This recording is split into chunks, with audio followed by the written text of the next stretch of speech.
Well, Amalek is this mythical nation that the Jewish people are at war with.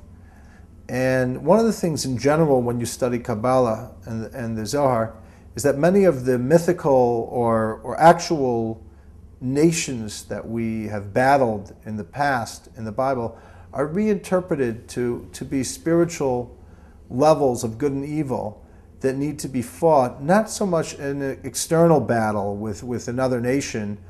We don't believe that these nations actually exist. The Talmud says that the nations of the world in the time of the Bible no longer are in existence. We can't identify an Amalek or any other of the nations that the Torah gives specific instructions about.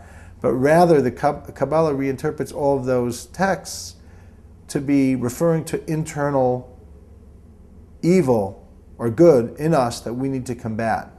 So, for example, one of the texts that the Kabbalah deals extensively with is the 7 kings that came from the house of Esav, and how they're representing the seven vessels and emotions that shattered because they couldn't contain the light, and that we're still collecting the sparks and the shards of the shattering of those vessels as a metaphor for the brokenness that we experience in our own lives and putting ourselves back together from the brokenness.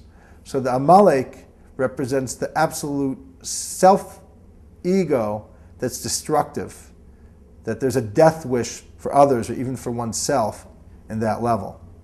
And that's something we have to fight against, not just externally in the world, but within our own psyche.